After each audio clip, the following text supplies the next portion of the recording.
Kun sagantaa BBC Afaan Oromooti. Nu waliin tura.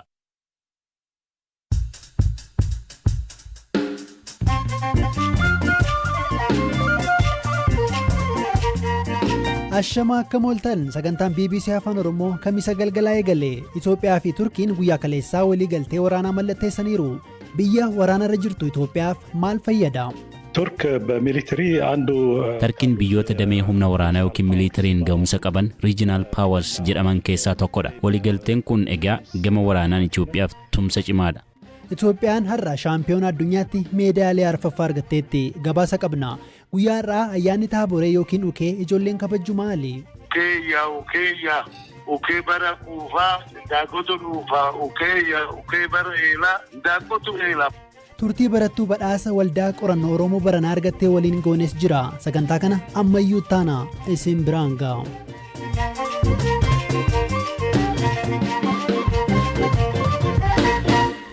Shaampiyoonaan atileetiksii addunyaa gana 20 gadii Keeniyaatti adeemsifamaa jira. Dorgommii meetira 5,000 dhiiraa irra dorgomameen atileetiin Taaddasaa Warquu lammaffaa ba'uun meetii argateera. Dorgommii meetira 3,000 dubartootaan ammoo Malkinaat Hudduu sadaffaa ba'uun naas argatte. Dorgommii lamaanuu kan injifatan atileetota Keeniyaati. Atileet Taaddasaan kun guyyaa kaleessaa dorgommii meetira 3,000 warqii argatee ture. Isatti aanee immoo atileetiin Itoophiyaa biraa Ali Abdulmannaan lammaffaa akkasumas Habtoom Saamu'eel Eertiraarraa sadaffaa ba'uun ni yaadatama. Atileet Taaddasaa dorgommii kaleessaa booda dubbifnee turre. ከ20 በታች ስፖርት ውድድር በጣም dorgommii waggaa 20 gadii kun ka'umsa waan ta'eef dorgommees warqee waan hin fideef baay'ee gammadeera. Fuulduratti dorgommiin gurguddaan jiraachuu danda'a. Kana dura kanneen akka Salamoon Baaraggaa fi Muktaar Idris fa'i dorgommii kanarratti meedaaliyaa argatanii turani. Anis isaan fakkeenya godhadhee shaampiyoona addunyaaf ኦሎምፒክ dhufuurratti cimee hojjedhee nan hirmaadhaa jedhee yaada. ጥሩ ሰርቼ ይሳተፋለሁ ብዬ ገምታለሁ። Gama kaaniin dorgommiin paaralimpikii Tookiyoo kibxata dhufu eegalee guyyoota 12 dorgomama. Itoophiyaanis dorgommii kanarratti atileetota 3 hirmaachisti.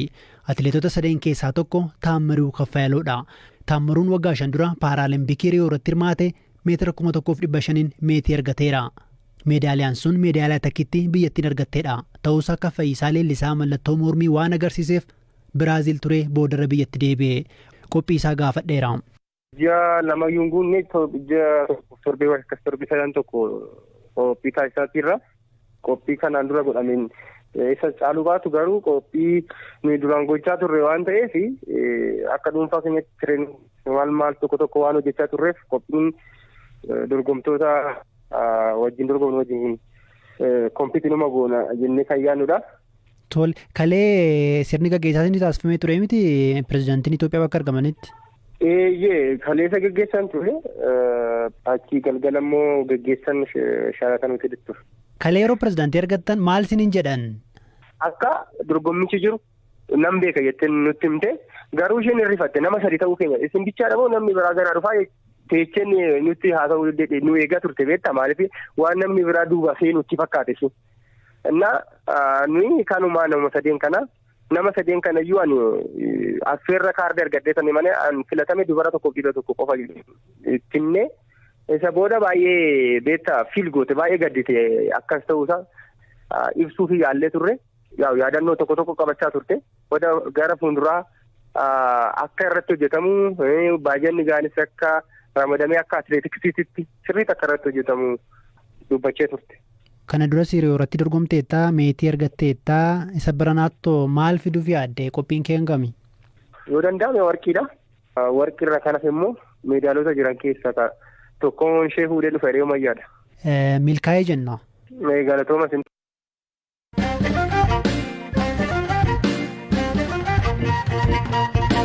Ministeerri muummee Abiy Ahmed guyyaa kaleessaa pirezidaantii Turkii Recep Tayyip Erdogan waliin waliigaltee waraanaa fi kaan mallatteessaniiru. Erga lolli Tigraay eegalees yeroo jalqabaaf ture hammana ministeerri muummee Abiy biyyaa fagaatanii kan imalan.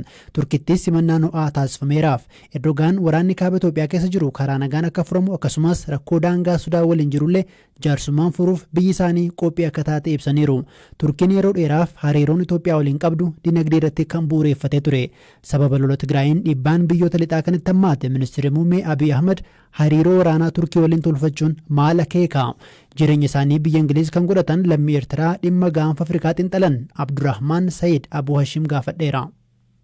እንግዲህ ቱርክ በሚሊተሪ አንዱ ካሉት የሪጂናል ፓወርስ ተርኪን biyyoota damee humna waraanaa yookiin miilitariin ga'umsa qaban regional powers jedhaman keessaa tokkodha. Keessattuu oomisha dirooniin addunyaarraa gara lammaffaa yookiin sadaffaatti siqu.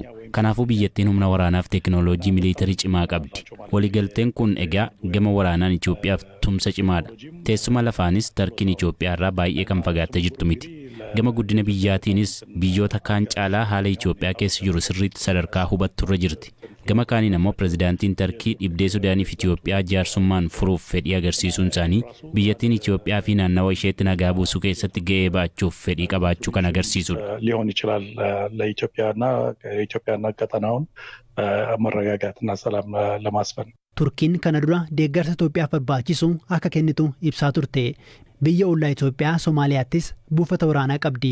Waliigaltee waraanaa kun Itoophiyaaf maal buusa? Turkiinoo maal buufatti? ኢትዮጵያ ውስጥ የሚገኙ ተቀናቃኝ ኃይሎች የነሱ የወታደራዊ ችሎታ humnoonni morkattoonni Itoophiyaa keessa jiran dandeettiin isaanii kan humna waraanaa biyyattiin gadi miti. Akka biyya waraana keessa jirtu tokkotti teekinooloojii meeshaa waraanaa Tarkii irraa fudhachuun humna waraanaa Itoophiyaaf murteessaadha. Sababni isaa waraanni amma deemaa jiru akka waraana kanaan dura turanii meeshaalee waraanaa salphoo fi raayyaa hidhate qofaan miti karaawwatamuu danda'u. Barbaachisummaan teekinooloojii olaanaadha. Gama kanaan Tarkiin akkaan Itoophiyaa fayyaduu dandeessi. Dabalataan Tarkiin Itoophiyaa keessaa investimentii doolaara biiliyoona 2.7 haga biiliyoona 3tti tilmaamuu qabdi. Kanaafuu investimentiin isaanii akka hin miidhamnee fi faayidaan isaanii akka hin tuqamneef Itoophiyaan tasgabbaa'uu qabdi. Itoophiyaan biyya jabduu akka taatu Tarkiin kanaaf barbaada. ሀገር የመሆን የቱርክ ኢንትረስት እንዳለም ያሳያል ማለት ነው።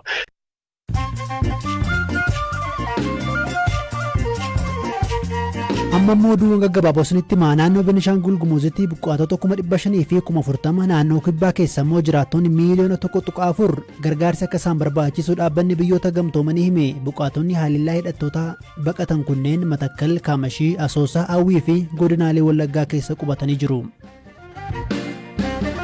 Itiyoo Telekoom boruraa eegalee kaffaltii tajaajilaa waliigalaa harka 20 akka hir'isuu ibse. Taarifa tajaajiloota kaan irratti immoo harka 20 hanga 30 hir'isuuf akka jedhu himeera. Gaaffii maamiltootaa dhiibbaa kooronaavaayirasii fi dorgommiin dhaabbilee telekoomii alaa sababoota hojmaata isaanii fooyya'aa jiru ta'uu hooggantuun dhaabbatichaa Fireewoot Taamuruu BBC'f himaniiru. Dilbata darbee Taalibaan masaraa mootummaa to'achuu hordofee biyyaa kan ba'an pirezidantiin Afgaanistaan Ashraaf Gaanii UAE'tti baqatanii jiru. Ministeerri Ajaa Alaa UAE Ashraaf Gaanii fi maatii isaanii namummaa irratti hundaa'uun simachuu beeksisaniiru. Pirezidantichi balaa biyyattii mudachuuf malu hambisuuf akka biyyaa ba'an ibsanii turan. Naayijeeriyaatti mootummaan naannoo Leegos kadhaa karaarraa dhorke. Murtoon kun kan kenname erga warreen yakka dalagan kadhattuutti of fakkeessuun jiraattota haleelaniin boodadha.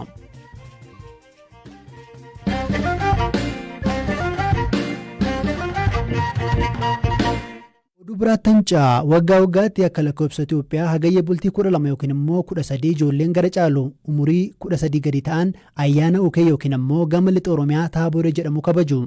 Akkasumas ayyaanni kun bu'ee jedhamees beekama. Ayyaanni kun ayyaana ijoolleeti. Ijoolleen galgala keessa muka murtee godoo ijaarrattee keessatti horii faarsaa dhangaa sooratti. Bakka kaanitti immoo gandara deemanii warra faarsaa eebbifamu. Ayyaanni kun gama hordoftoota amantaa kiristaanaas hiika qaba. Gama Shawaa Kaabaa yookiin Salaaleetti akkamiin akka kabajamu maatii olaanaan jiraataa magaalaa Gabra Gurraachaa obbo Amdee Abarraa gaafateera. Ani ittiin ukee jettu kalee tolfamaaf jala bultii sanii goojjoon ijaarramee ukeen tolfamee erga bulamee jala bultii kana har'a gaafa guyyaa 13 kana ukee baloo jedhama. Goojjoon ijaarramee bulee ukee baloo kiyya nyaadhee keetissi kabaloo ukee baloo kiyya nyaadhee keetissi kabaloo ukee baloo kiyya nyaadhee keetissi kabaloo. Ukeen baranaa quufaa jedhan. Hawwanka yoo kana maal fiddeefii baatii ukee naadalatti fiddeefii baatii yookaan qunnaa yookaan gundootti fuuteefii baatii guuttee aannan illee wajjin naqaa. Aannan ukee tokko harkatti qabatanii raawwatanii cirii qabatanii ijoolleen ukee itti goojjoo san marsitee ukee baloo kiyya nyaadhee keetissi kabaloo ergaa achi seentee goojjoo san keessatti aannan hin qicamaa fi elemtuudhaan akkuma warri achitti jedhe sun walii kennee achuma keessatti walii kennanii ijoolleen kun wajjumaan nyaatanii wajjumaan aannanii dhuganii. Obbo Dirribaa Fayyisoo ammoo ayyaana ukee kanarratti ijoolleen daabboo tokkoo fi ulee cirii muka jiidhaa baala qabu jechuudha harkatti qabachuun si'a 3 godoo sanatti naanna'anii sirbuu jechuun dubbatu. Ijoolleen umriin isaanii gaafa guddate godoo jaaran keessaa cabsanii ba'uu jechuun himu. Qixxaa tolchanii aannan loonii ani isaan tiskiin ijoolleen eegusan isa elemtuutti guutaniitiif qixxaas godhanii fi daa'imni suni walitti yaa'ee ollaadhanis maatiinis yoo baay'inaan mana jiraate warra tokko yaa'anii raawwatanii ukeessan haati maatii saldeechi ollaanis walumatti yaa'ee raawwatee baatanii dhaqanii raawwatanii ganna nugaarte ukeeyyaa ukee bara kuufaa indaaqqotu dhuufaa ukee bara eelaa indaaqqotu eelaa kana jedhanii raawwatanii warri gaafata ibsaa ibsus hin jira hanguyyaa gaafa bilisataa ibsus hin jira akkuma naannootti naannoo isaa adda addaa. Waggaa 13 gadi amma hin jedhu waggaa akkana jabaatee mootummaa umurii isaa kaf jedhee goojjoo san dhaqee jiskeet wanno ciriidhaan dhaananii keessaa baasan namicha san hanjabaata san ijoollee xixirnaan keessaa ba'a kaa inni bakka jabaate inni darbuu isaati.